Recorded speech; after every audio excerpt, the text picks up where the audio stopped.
여러분, 오늘 5월 1일은 근로자의 날입니다. 그런데 이상하죠? 같은 날인데 누군가는 쉬고 누군가는 일하러 갑니다. 왜 이런 차이가 생길까요? 그 이유는 바로 근로자의 날이 공휴일이 아니기 때문입니다. 우리가 흔히 알고 있는 설날이나 추석 같은 공휴일은 대통령령인 관공서의 공휴일에 관한 규정에 따라 정해지는 날들이에요. 그런데 근로자의 날은 법정 유급휴일로 근로자의 날 제정에 관한 법률에 따라 민간기업 근로자에게만 적용됩니다. 그래서 시청 같은 관공서나 공무원들은 오늘도 정상 근무를 하죠. 공무원뿐 아니라 초중고 선생님들, 국공립대 교수, 교직원들도 마찬가지예요. 심지어 사립학교 교사도 공무원에 준하는 신분으로 보기 때문에 근로자의 날의 적용을 받지 않습니다. 반대로 민간기업 직원이라면 오늘은 유급휴일, 즉 쉬면서도 돈을 받을 수 있는 날입니다.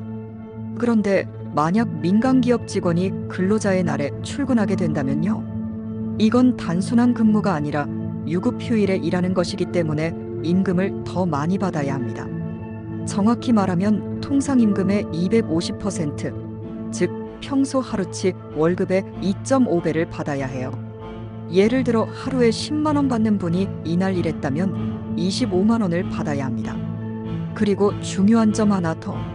이날 출근을 거부했다는 이유로 불이익을 주거나 징계를 한다면 이건 불법입니다.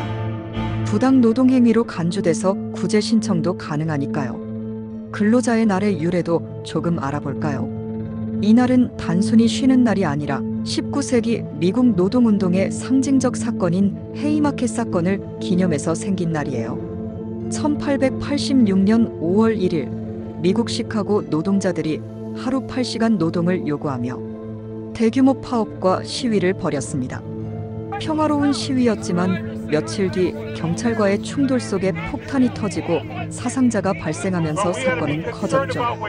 그때부터 전 세계에서 5월 1일은 노동운동을 기리는 날이 됐습니다. 우리나라에서도 이날을 기념하는 행사가 있었습니다. 1923년 일제강점기 시절 첫 노동절 행사가 열렸고 광복 이후에는 노동계 갈등으로 잠시 중단되기도 했어요. 그러다 1958년에 근로자의 날 제정에 관한 법률이 제정되면서 공식화됐죠. 그런데 초창기에는 5월 1일이 아니었습니다. 원래는 3월 10일이었어요.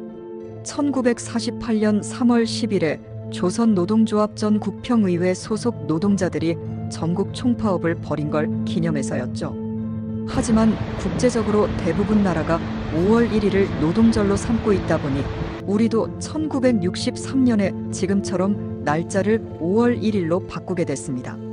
그럼 왜 다른 나라처럼 노동절이라고 하지 않고 우리는 근로자의 날이라고 부를까요?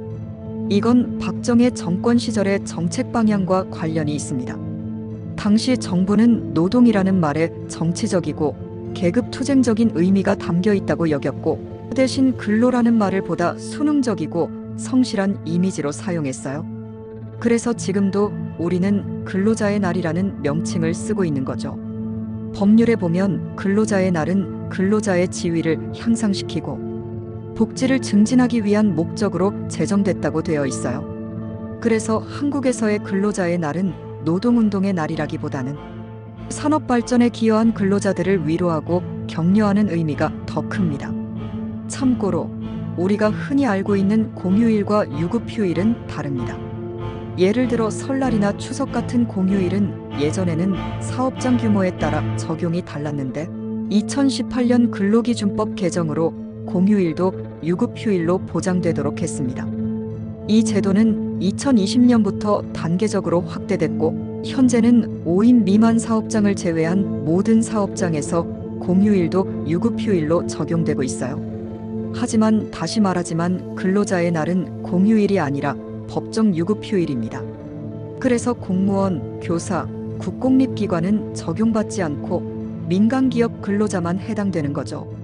결론적으로 5월 1일은 단순한 휴일이 아니라 역사적 의미와 법적 권리가 담긴 날입니다. 민간 근로자는 쉴 수 있는 권리가 있고 일했다면 정당한 보상을 받아야 합니다. 이날 출근을 강요하거나 출근 거부를 이유로 징계하는 건 명백한 부당행위입니다.